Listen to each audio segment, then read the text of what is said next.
नमस्कार बच्चों, कैसे हैं आप सब। आशा करती हूँ आप सभी अच्छे होंगे, स्वस्थ होंगे, खुश होंगे और अपनी पढ़ाई भी अच्छे से कर रहे होंगे। तो जैसा कि आप सभी जानते हैं, मैं हूँ आपकी हिंदी की अध्यापिका और मैं स्वागत करती हूँ आप सभी का आईसीटी वर्चुअल क्लासरूम में। और आज हम यहाँ पर एकत्रित हुए हैं पढ़ने के लिए क्लास 9 की हिंदी। क्लास 9 की हिंदी में हम पढ़ रहे हैं यहाँ पर रस विचार। तो देखिए, रस के बारे में हम अपने लास्ट सेशन में काफी कुछ डिस्कस कर चुके हैं और काफी सारी बातें आपने यहाँ पर पढ़ी, समझी और साथ में नोट डाउन भी की।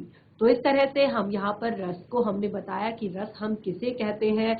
उसके बाद हमने रस की परिभाषा और रस के अंगों को यहाँ पर डिस्क्राइब किया और उसके बाद हमने जितने भी अंग थे उनको हमने एक एक करके यहाँ पर बताया आपको कि किसको हम क्या कहते हैं। तो देखिए, स्थायी भाव, विभाव, अनुभाव, संचारी भाव, ये चारों हमने डिस्कस किए।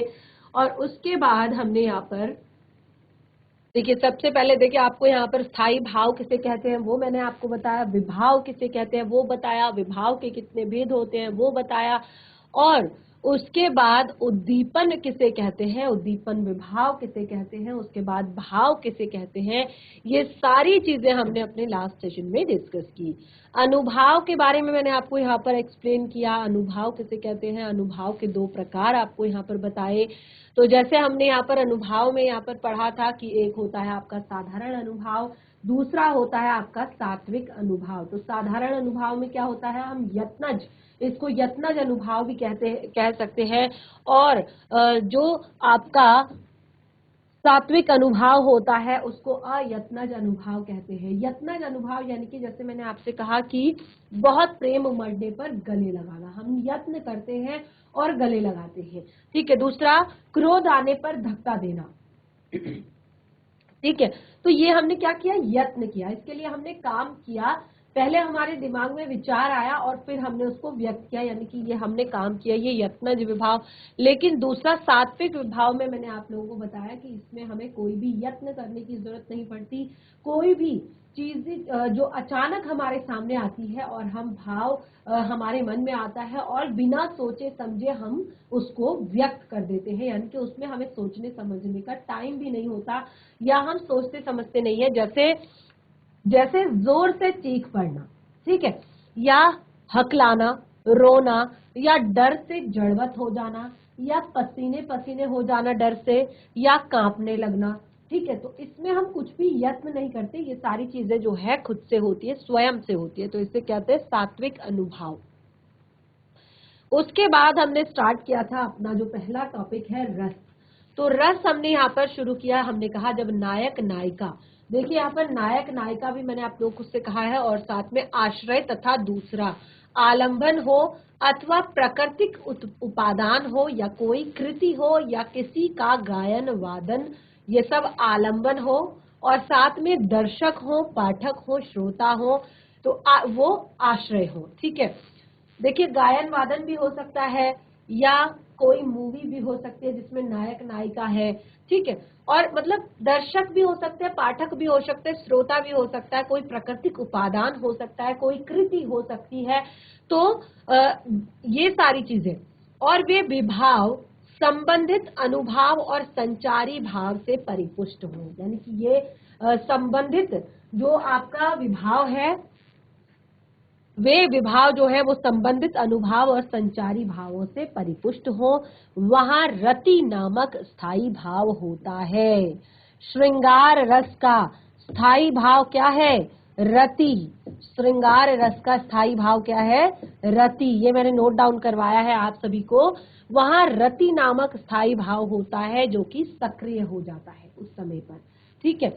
तो रति के सक्रिय होने से श्रृंगार रस की उत्पत्ति होती है। जब रति नामक स्थायी भाव जो है सक्रिय होता है तो श्रृंगार रस की उत्पत्ति होती है।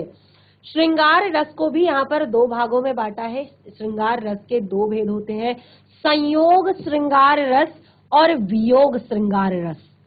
संयोग श्रृंगार रस और वियोग श्रृंगार रस। संयोग का अर्थ होता है जुड़ना, वियोग या विछोह का अर्थ होता है बिछड़ना। ठीक है।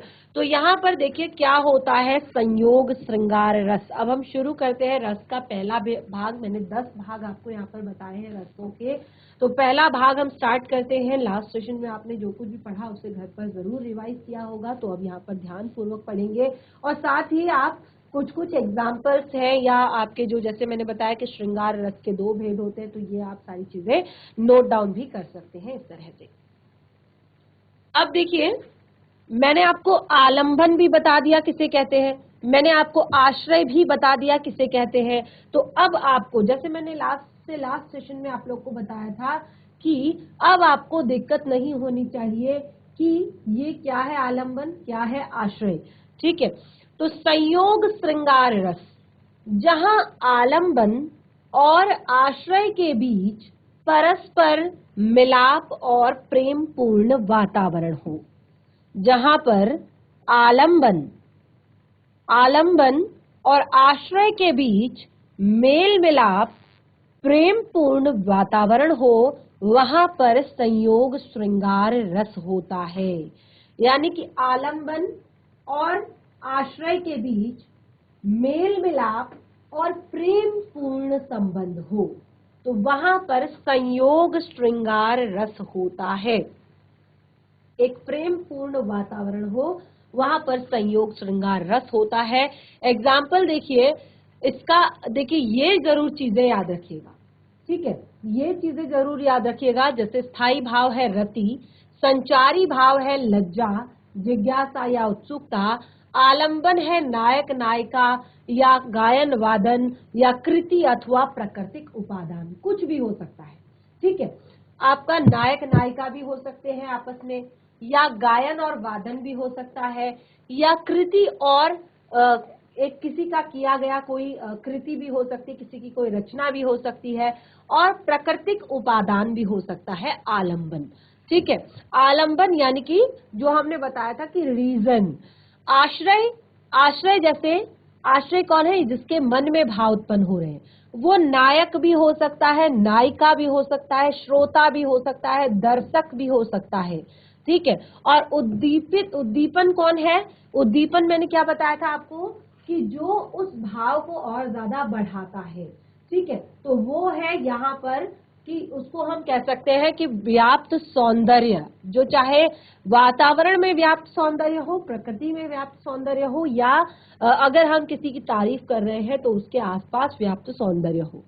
अनुभाव क्या होता है, अनुभाव के लिए मैंने बताया, इसमें अनुभाव है नायक नायिका, श्रोता हो सकता है, दर्शक हो सकता है, या मुग्ध होना हो सकता है, या पुलकित होना हो सकता है। ठीक है, अब देखिए एग्जाम्पल, देखिए इसका बहुत ही सुंदर सा एग्जाम्पल है, बहुत ही प्यारा सा एग्जाम्पल है। देखिए, वर्षा ऋतु में रात्रि के समय बिजली चमक रही है। ठीक है, वर्षा ऋतु है और रात्रि का समय है और बहुत तेजी से बिजली चमक रही है, बादल भी बरस रहे हैं, दादुर मोर की आवाजें सुनाई दे रही है। दादुर और मोर, क्योंकि दादुर यानी कि जो मेंढक होते हैं ना, उनकी आवाजें, टर टर की आवाजें, और मोर की आवाजें सुनाई दे रही है। पद्मावती अपने प्रियतम के संग जागती हुई वर्षा का आनंद ले रही है। जो पद्मावती है वो अपने प्रियतम के साथ जागती हुई इस वर्षा का आनंद ले रही है। बादलों की गर्जन सुन चौंक कर प्रियतम के सीने से लग जाती है। यह संयोग श्रृंगार का वर्णन। ठीक है, तो ये क्या है, इसमें सारी चीजें आपको दिखाई दे रही हैं। जैसे चमक पद्मावती चहत रिपु पाई, गगन सुहावन भूमि सुहाई, चमक बिजू बरसे जग सोना, चमक बिजू बरसे जग सोना, दादुर मोर सबद सुठिलोना, रंग राति प्रियतम संग जागी, गरजे गगन चौकी उर लागी। हृदय से लग गई। जैसे होता है ना, बच्चों को भी बहुत ज्यादा डर लग जाता है, जब बहुत तेज बिजली चमकती है तो आप भी डर जाते हो ना, तो आप भी अपने माता पिता के सीने से लग जाते हो। तो देखिए, शीतल बिंदु ऊंच चौपारा, हरियर सब देखाई संसारा। ठीक है, तो अब यहाँ पर देखिए, यहाँ जो स्थाई भाव जो है वो है रति। स्थाई भाव क्या है, रति। ये संयोग श्रृंगार रस है, स्थाई भाव है रति और रानी पद्मावती जो है वो आश्रय है। यानी कि ये जो प्रेम है, ये जो भाव उत्पन्न हो रहा है वो किसके मन में उत्पन्न हो रहा है? रानी पद्मावती। आश्रय कौन है? आश्रय किसे कहते हैं? जिसके मन में भाव उत्पन्न हो रहे होते हैं उन्हें आश्रय कहते हैं। आलंबन कौन है? आलंबन है उसका प्रियतम। बिजली चमकना, दादुर मोर का बोलना, बादलों का गरजना, ये सब क्या है? उद्दीपन है। क्योंकि यही तो देखिए कुछ थोड़ा सा भाव जो है जगे, लेकिन इनको बढ़ाने वाला कौन है? उद्दीपित करने वाला कौन है? वो है बिजली का चमकना, दादुर मोर का बोलना और बादलों का गरजना। विभाव क्या है? विभाव क्या है? विभाव चोकर सीने से लग जाना, डरना, ये सब संचारी भाव है। विभाव तथा चौक कर सीने से लग जाना, जो विभाव है वो क्या है? संचारी भाव है। विभाव और आपका संचारी भाव ये दोनों क्या है? चौक कर सीने से लग जाना। विभाव, विभाव हमने क्या कहा कि जो भाव जगते हैं, ठीक है, उसे हमने कहा विभाव। तो भाव जगा। और संचारी भाव, संचारी भाव क्यों कहा? कि हमने कहा ये स्थायी नहीं है।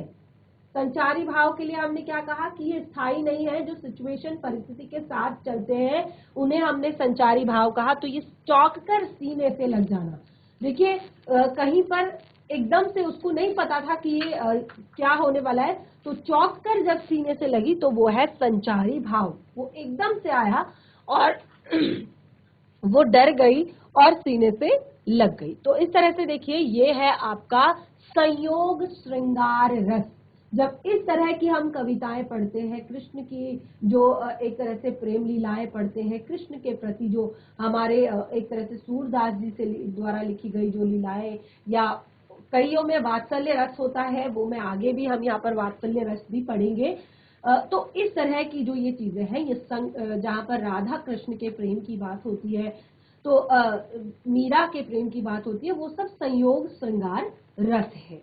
तो आगे देखेंगे हम वियोग श्रृंगार रस किसे कहते हैं।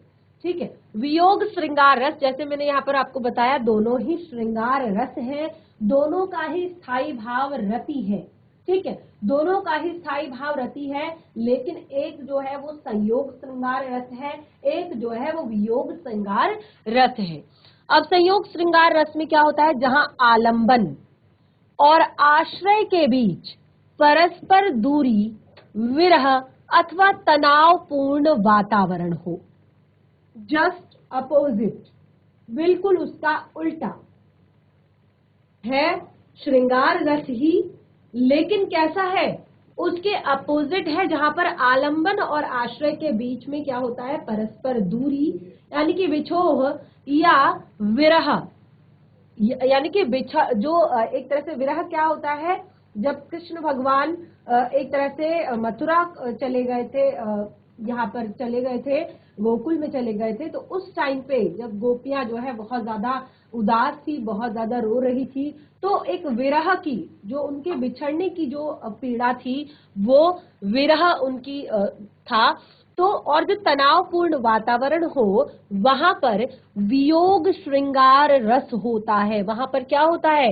वियोग श्रृंगार रस होता है। स्थायी भाव रति ही है, क्योंकि श्रृंगार रस का स्थायी भाव है रति। और इसके संचारी भाव क्या है? इसके संचारी भाव है उदासी, दुख, निराशा आदि।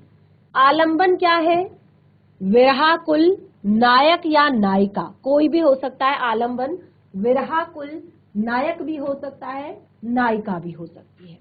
उदास गायन या वादन, ठीक है, जैसे यहाँ पर गोपियों ने कहा था कि उधो तुम हो अति बड़ भागी, कि हे उद्धव तुम तो बड़े ही भाग्यशाली हो, क्योंकि तुम कृष्ण के प्रेम को अभी तक जान नहीं पाए हो।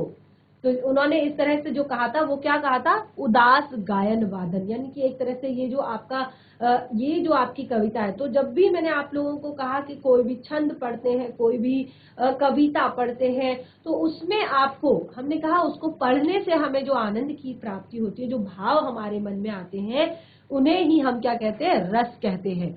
तो देखिए, विरहाकुल नायक भी हो सकता है, नायिका भी हो सकती है, उदास गायन वादन भी हो सकती है, दुखड़ी कृति भी हो सकती है, यानी कि कोई दुखद कृति, कोई दुखद घटना के बारे में लिखी गई बातें, ठीक है, अथवा विनष्ट प्रकृति उत्पादन, कोई विनष्ट प्राकृतिक उत्पादन भी, उपादान भी हो सकता है। और आश्रय क्या होगा, यानी कि किसके मन में भाव आएंगे, विरहाकुल नायक नायिका, जो विरह यानी कि दुखी नायक नायिका होंगे उनके मन में, उदास श्रोता या दुखी दर्शक होंगे, ठीक है। ये आश्रय कौन है, उदास श्रोता, जिन्होंने कुछ ऐसा सुना है उदास होने वाला, दुखी होने वाला, और दुखी दर्शक यानी कि जिन्होंने, कई बार होता है ना, हम मूवी थिएटर में बैठे होते हैं और वहां पर हम मूवी देखते देखते रोने लगते हैं, ठीक है। कोई ऐसा हमें ऐसा लगता है, कोई सीन जो ऐसा है कि हम उसमें खुद से रोने लगते हैं, हमारे खुद से आंसू निकल जाते हैं, तो दुखी दर्शक, ठीक है। तो ये भी क्या है, रस है। आपने उसको देखा, आपके मन में भाव आए, और फिर वही भाव जो है कुछ स्थायी भाव, यानी कि इमोशंस हमारे अंदर होते ही है, लेकिन हम उससे जुड़ गए, कनेक्ट हो गए, और फिर वो आंसू हमारे अपने आप निकल गए, तो वो क्या है, वही यहाँ पर हमारे मन के भाव है। उद्दीपन है व्याप्त दुखदाई कारण, यानी कि उद्दीपन कौन हमारे इस भाव को जगा रहा है, कि जो उस सिचुएशन में व्याप्त दुखदाई रीजन है, कारण है, ठीक है, और वहां का वातावरण है। कई बार होता है ना कि आसपास हम कोई ऐसी घटना सुन लेते हैं, ऐसी घटना हम देख लेते हैं, तो हमें बहुत ज्यादा, घर पर भी हम भले ही रहते हैं तो हमें बहुत ज्यादा खुश होने का मन नहीं करता, हमारा ध्यान हमेशा वहीं रहता है, और उसके कारण ही कभी कभी हम किसी को वो घटना डिस्क्राइब कर रहे होते हैं, बता रहे होते, तो हमारे खुद के आंसू निकल जाते हैं। तो वही जो वातावरण है वो उद्दीपन है। अनुभाव क्या है, अनुभाव है नायक नायिका, श्रोता या दर्शक का हताश होना, उदास और निराश हो जाना, ये अनुभाव है। यानी कि जो वो फील करेंगे उसके बाद क्या होगा, जैसे मैंने आपको बताया कि हम घर पर भी फिर सैड रहते हैं, दुखी रहते हैं, तो ये है अनुभाव, यानी कि हमने वो सब फील करने के बाद ये हम एक्सप्रेस कर रहे हैं, ये हम दिखा रहे हैं कि आज हम रहते हैं दुखी, फिर हम निराश रहते हैं, हम हताश रहते हैं, हम उदास रहते हैं, ठीक है। तो इस तरह से इसका देखिए यहाँ पर एग्जाम्पल है बहुत ही प्यारा सा, मन मोहन ते बिछुरी जब सो, कितना प्यारा, कितनी प्यारी पंक्ति है देखिए। और ये है आपका दूसरा जो यहाँ पर रस है उसका एग्जाम्पल, ठीक है। संयोग श्रृंगार रस हमने कंप्लीट किया, ये वियोग श्रृंगार रस है, यानी कि दुख यहाँ पर दर्शाया जा रहा है। मन मोहन ते बिछुरी जब सो, तन आंसुओं से सदा धोवती है, हरिचंद्र जो प्रेम के पंद परी, कुल की कुल लजही खोवती है। दुख के दिन कौ भांति बीते, विरहा गम रंग रंजोवती है, हम ही अपनी दशा जान सकी, निसी सोबती किधो रोबती है। बहुत ही देखिए प्यारी पंक्तियां, बहुत ही सुंदर पंक्तियां। जिस प्रकार मैंने आपको बताया था ना कि जब कृष्ण भगवान चले गए थे तो गोपियां जो है बहुत दुखी थी, उदास थी, और वो कृष्ण भगवान के इंतजार में ही थी, वो कृष्ण का इंतजार कर रही थी कि कृष्ण आएंगे और हमारे सारे दुखों को हर लेंगे, हमारे सारे कष्टों को हर लेंगे, हमें अपना बना लेंगे। तो इस तरह से वो कहती है, मनमोहन तय बिछुरी जब सो, तन आंसुअन सो सदा धोवती है, हरिचंद्र जू प्रेम के पंद परी, कुल की कुल लजही खोवती है। दुख के दिन कौ भांति बीते, विरहा गम रंग संजोवती है, हम ही अपनी दशा जान सखी, नित सोबती है किधो रोबती है। तो यहाँ पर स्थाई भाव जो है वो रति यानी कि प्रेम है। रीजन तो प्रेम ही है, क्योंकि हम प्रेम करते हैं कृष्ण से, हम कृष्ण को अपना मानते हैं, तो इसीलिए हम उनके जाने से दुखी हैं। ये रस तो है प्रेम का, लेकिन कैसा है, वियोग श्रृंगार रस है, ठीक है। तो स्थाई भाव तो रति ही रहेगा। अब यहाँ पर क्या है, जो विरहणी नायिका है, विरहणी जो नायिका है वो आश्रय तथा उसका प्रिय, कौन है उसका प्रिय, मनमोहन, ठीक है। विरहनी नायिका जो है वो आश्रय है, यानी कि जिसके मन में ये भाव आ रहे हैं, उसका प्रिय है मनमोहन, वो आलंबन है। विभाव मिलन के सुखद दिन तथा संचारी भाव पूर्ण मिलन की यादें। विभाव क्या है? विभाव क्या है? कौन से भाव आ रहे हैं उसके मन में? कि मिलन की सुखद यादें, जो जब वो आपस में मिलते थे, जब वो आपस में रास लीला करते थे, तो उस टाइम की सुखद यादें उसके मन में है, वो है विभाव। और संचारी भाव क्या है? भाव है पूर्व मिलन की यादें, जो पहले वो हमेशा मिलते थे, बांसुरी सुनते थे, खुश रहते थे, गौवे चराते थे, रास लीला करते थे, तो उसकी जो सुखद यादें हैं। और दुख आदि जितने भी हैं, जिनके संयोग से वियोग श्रृंगार रस की अनुभूति हो रही है, यानी कि वो पहले के दिनों को याद करती हुई ये यहाँ पर कहती है, जब ते मनमोहन मनमोहन ते बिछड़ी जब तो, यानी कि जब से वो मनमोहन से बिछड़ी है तब से आंसू उनके नहीं रुक रहे हैं। तन आंसुअन तू सो सदा धोवती है, हमेशा उनके जो आंसू है वो बहते रहते हैं। हरिचंद्र जो प्रेम पंद परी, जब से वो हरिचंद्र यानी कि हरि के प्रेम में पड़ी है, कृष्ण के प्रेम में जब से पड़ी है, कुल की कुल लज ही खोवती है, यानी कि अब कुल की एक कहते हैं ना कि मान मर्यादा लज्जा सब खो दी है, सब कुछ। जैसे मीराबाई ने जब श्री कृष्ण के को उन्होंने सब कुछ अपना मान लिया, तो उसके बाद वो संतों के साथ ही रहने लगी, संतों के साथ ही वो सत्संग किया करती थी, संतों के बीच में बैठकर वो नृत्य किया करती थी, गायन किया करती थी। तो उनके कुल के लोग कहते थे कि इसने हमारे कुल का नाक जो है वो डुबो दिया। तो इस तरह यहाँ पर कहा गया है, दुख के दिन काऊ भांति बीते। ये दुख के दिन कैसे बीतेंगे? तो देखिए, विरहागम रंग संजोवती है। इस विरहा में जो पुरानी सुखद यादें हैं उनको याद कर करके मैं रहती हूँ। हम ही अपनी दशा जाने सखी, और इस बात को सिर्फ मैं जानती हूँ कि मुझे कितना दुख है सखी, कि मैं इस दुख को किसी के साथ शेयर नहीं कर सकती, किसी को नहीं बता सकती। इस दुख को केवल मैं जानती हूँ। निसी सोबती है किधो रोवती है, रात को मैं सोती हूँ या रोती हूँ। तो ये सारी चीजें जो है यहाँ पर आपको वियोग श्रृंगार रस दर्शा रही है। और देखिए कितनी सुंदर पंक्तियां हैं, और साफ साफ क्लियर हो रहा है, स्थायी भाव तो आपका रति यानी कि प्रेम ही है। रीजन, कारण जो है वो प्रेम ही है।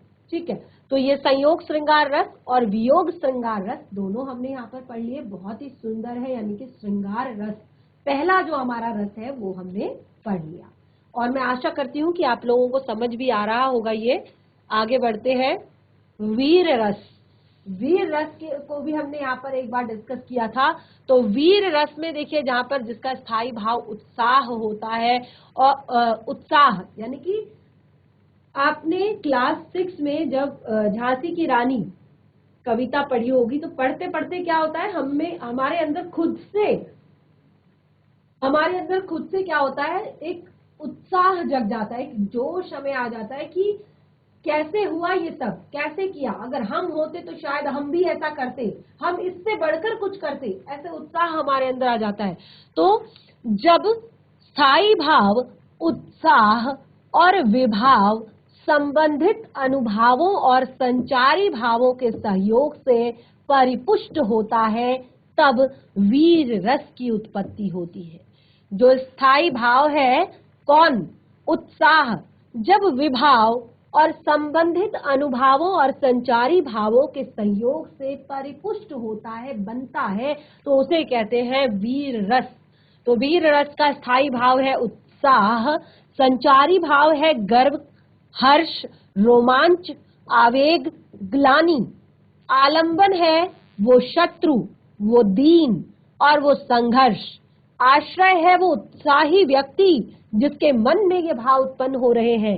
उद्दीपन है सेना, रणभेरी, शत्रु की बातें, जयकार, समर्थन आदि। तो आपने देखा होगा जब झांसी की रानी लक्ष्मीबाई की जो आप कहानी पढ़ते हैं, कविता पढ़ते हैं, तो उसमें आपको सेना के बारे में, रणभेरी के बारे में, शत्रु के बारे में और रानी लक्ष्मीबाई की जयकार के बारे में, और साथ ही कैसे कैसे उन्होंने उनको किन किन ने समर्थन दिया, किन किन ने उनको सपोर्ट किया सन 1857 की क्रांति के लिए। तो वो सारी चीजें सुनकर आपको बहुत ज्यादा मन में उत्साह होता है, आता है। अनुभाव, अनुभाव क्या है? दहाड़े मारना, गुस्से से रोंगटे खड़े हो जाना, आक्रमण कर देना, हुंकार भरना, ये सब क्या है? अनुभाव है। यानी कि ये क्रियात्मकता जो हमारी आती है, कब? जब हमारे मन में भाव उत्पन्न होते हैं। ठीक है, तो ये है वीर रस। और वीर रस के यहाँ पर एग्जाम्पल हम देखेंगे, जैसे लास्ट सेशन में पढ़ा था, अपनी तलवार दुधारी ले, भूखे नहार सो टूट पड़ा, कल कल मच गया अचानक दल, अश्विन के घन सा फूट पड़ा। राणा की जय, राणा की जय, वह आगे बढ़ता चला गया, राणा प्रताप की जयकार करता, राणा तक चढ़ता चला गया। रख लिया छत्र अपने सर पर, रख लिया छत्र अपने सर पर, राणा प्रताप मस्तक से ले सवर्ण पताका जूझ पड़ा, राणा रण भीम कला अंतक से ले। झाला को राणा जान मुगल, फिर टूट पड़े थे झाला पर, मिट गया वीर जैसे मिटता परवाना दीपक ज्वाला पर। झाला ने राणा रक्षा की, रख दिया देश के पानी को, छोड़ा राणा के साथ साथ अपनी भी अमर कहानी को। देखिए बहुत ही सुंदर, बहुत ही प्यारी पंक्तियां यहाँ पर थी और इतने जोश और उत्साह से भरी हुई थी। तो यहाँ पर राणा प्रताप के बारे में कहा गया है, बहुत ही सुंदर पंक्तियां हैं। उनके युद्ध नीति के बारे में बताया गया है कि कैसे उन्होंने युद्ध नीति की, कैसे उन्होंने युद्ध में युद्ध जीते और कैसे उन्होंने अपनी जो जान है वो न्यौछावर की यहाँ पर अपने देश के लिए। तो देखिए इसमें मुगल सेना जो है वो आलम्बन है, इसमें मुगल सेना जो है वो आलम्बन है और राणा प्रताप का सेनापति झाला जो है वो आश्रय है।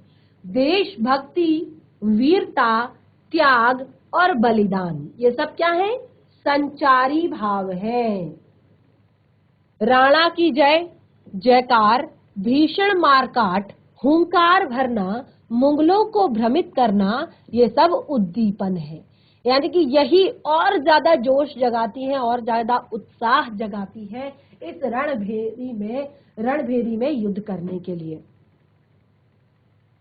शत्रुओं पर टूट पड़ना, राणा प्रताप का छत्र अपने सर पर रख लेना, अपना बलिदान दे देना, ये सब क्या है? अनुभाव है। यानी कि उत्साह मन में उत्पन्न होने के बाद किस तरह से, यानी कि भाव आए और उसके बाद किस तरह से वो अनुभाव के रूप में प्रकट हुए, वो हमने यहाँ पर क्लियर किया। ठीक है, तो इस तरह से आगे बढ़ते हैं। करुण रस, तो ये हमने यहाँ पर वीर रस को कंप्लीट कर लिया। आपने यहाँ पर पढ़ा होगा इस कविता को और उसके बाद इस तरह से ये यहाँ पर मैंने आपको क्लियर कर दिया कि क्या होता है हमारा उत्साह, जो आपका रस है, वीर रस जो है। अब देखिए वीर रस का स्थायी भाव क्या है? वीर रस का स्थायी भाव है उत्साह। कंफ्यूज मत होइएगा, पूरा का पूरा नोट करवाया है। 10 के 10 जितने भी आपके रस हैं उन सभी के स्थायी भावों को मैंने आप लोगों को नोट करवाया है। अगला देखिए करुण रस। करुण रस आलंबन के दुख, हानि अथवा मृत्यु की शोक से उत्पन्न दया अथवा सहानुभूति के कारण आश्रय में इसकी उत्पत्ति होती है। करुण रस, करुणा, दया, किसी पर हमें करुणा या दया कब आती है? आलंबन के दुख, हानि अथवा मृत्यु के शोक से उत्पन्न जो दया है, जो सहानुभूति है, के कारण आश्रय में इसकी उत्पत्ति होती है। किसकी उत्पत्ति होती है? करुण रस की उत्पत्ति होती है। करुण रस का स्थायी भाव है शोक। करुण रस का स्थायी भाव क्या है? शोक। यानी कि ऐसा कोई भाव आता है तो मन में क्या होता है? दुख होता है, शोक का अनुभव होता है, यानी कि हम कुछ भी चीजें हमें अच्छी नहीं लगती। ठीक है, तो संचारी भाव क्या है? ग्लानि है, ग्लानि होती है यानी कि अच्छा नहीं लगता। मोह होता है यानी कि उस व्यक्ति के प्रति थोड़ा सा लगाव होता है। स्मृतियां, पुरानी यादें ताजा होती हैं। चिंता होती है उसके प्रति, उसकी दैन्यता, उसका विषाद और उन्माद, ये सारी चीजें उस टाइम पे आती हैं। ये इसीलिए इसको संचारी भाव का है, क्योंकि ये फिक्स नहीं होती। ठीक है, स्थायी नहीं होती। आलंबन क्या है? अपनों का मरण। कभी कभी ऐसा होता है, कोई ऐसी परिस्थितियां होती हैं, कोई दुरावस्था आ जाती है, किसी गरीब को हम देख लेते हैं, अपाहिज को देख लेते हैं, या कोई दुर्घटना हो जाती है, तो ये सब चीजें आलंबन है। आश्रय कौन है? आश्रय तो जाहिर सी बात है, वो शोकग्रस्त व्यक्ति है जिसके मन में ये भाव आ रहे हैं। किसका भाव आ रहा है? करुणा का। तो ठीक है, उद्दीपन है आघात करने वाला। उद्दीपन है आघात करने वाला, यानी कि जिसने आपको ये दुख दिया है वो उद्दीपन है। हानिकर्ता, जिसने आपको नुकसान पहुंचाया है, या वो अपनों की यादें जो आपको दुख पहुंचा रही हैं, वो दुर्घटना जो आपको बार बार याद करके दुख पहुंचा रही है, वो है उद्दीपन। यानी कि आपको, आपके दुख को बढ़ाने के रीजन है ये। जैसे आघात करने वाला, हानिकर्ता, या अपनों की यादें, या फिर कोई दुर्घटना। ठीक है, तो इस तरह से ये उद्दीपन है। अनुभाव क्या होता है इसका? इसका अनुभाव क्या होता है? क्या हम एक्सप्रेस करते हैं, क्या दिखाते हैं हम बाहर? तो सबसे पहले जब आदमी दुखी होता है तो वो रोना धोना करता है, रोने लगता है। और जब उसको बहुत ज्यादा हेल्प की जरूरत होती है तो वो गिड़गिड़ाता है, आह भरता है, चित्कारता है, जोर से प्रालाप करता है और छाती पीटता है।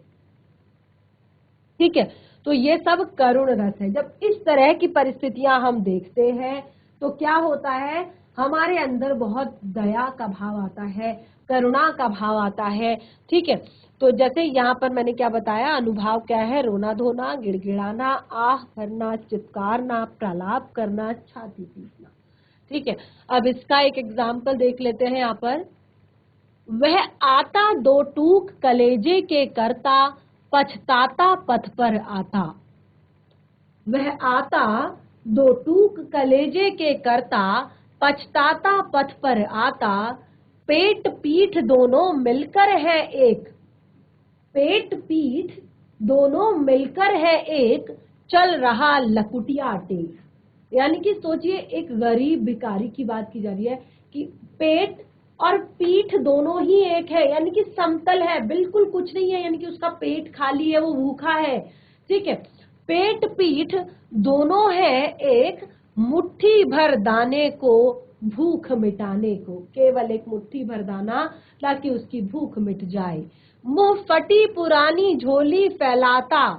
मुंह फटी पुरानी झोली फैलाता, ऐसी झोली जो ऊपर से ऑलरेडी फटी हुई है। दो टूक कलेजे के करता, पछताता पथ पर आता।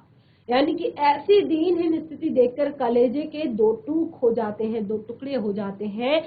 एक तरह से कहते हैं ना, कलेजा फट गया, उसका दुख देखकर हमारा कलेजा फट गया, तो वही है। साथ में दो बच्चे भी हैं, साथ में दो बच्चे भी हैं, सदा हाथ फैलाए। साथ में दो बच्चे भी हैं, सदा हाथ फैलाए। बाएं से वे मलते हुए, बाएं से वे मलते हुए पेट को चलते। बाएं से वे मलते हुए पेट को चलते। और दाहिना दृष्टि पाने की ओर बढ़ाए। यानी कि एक हाथ से वो पेट को मल रहे हैं और दूसरे हाथ से लेफ्ट हैंड जो है वो उससे पेट को मल रहे हैं, और राइट हैंड से वो पाने के लिए इस तरह से हाथ बढ़ा रहे हैं। ठीक है, भूख से ओठ सूख जब जाते, भूख से ओठ सूख जब जाते, दाता भाग्य विधाता से क्या पाते। भूख से जब ओठ सूख जाते, दाता भाग्य विधाता से तब क्या पाते, घूंट आंसुओं के पीकर रह जाते। क्योंकि जब कभी ऐसी परिस्थिति भी आती है कि कुछ भी नहीं मिलता खाने को, कुछ भी नहीं मिलता, केवल अपने आंसुओं की घूंट पीकर ही वो अपना पेट भर लेते हैं। चाट रहे हैं जूठी पत्तल, और देखिए आप कूड़े के ढेर पर जो जूठी पत्तलें फेंकी हुई है, उन जूठी पत्तलों को चाट कर अपना पेट भर रहे हैं। वे सभी सड़क पर खड़े हुए, सड़क पर खड़े होकर वो जूठी पत्तलें चाट रहे हैं, और झपट लेने को उनसे कुत्ते भी हैं अड़े हुए। अब देखिए इतनी परिस्थिति इतनी खराब है कि उन जूठी पत्तलों को छीनने के लिए भी कुत्ता खड़ा है वहां पर। तो देखिए ये है करुणा का भाव, ये है दया का भाव। देखिए तो इसको हम यहाँ पर एक्सप्लेन करते हैं विशेष। इसमें भिखमंगा जो है वो आलंबन है, कवि का हृदय आश्रय है, क्योंकि ये सारे भाव तो कवि के हृदय में ही आ रहे हैं।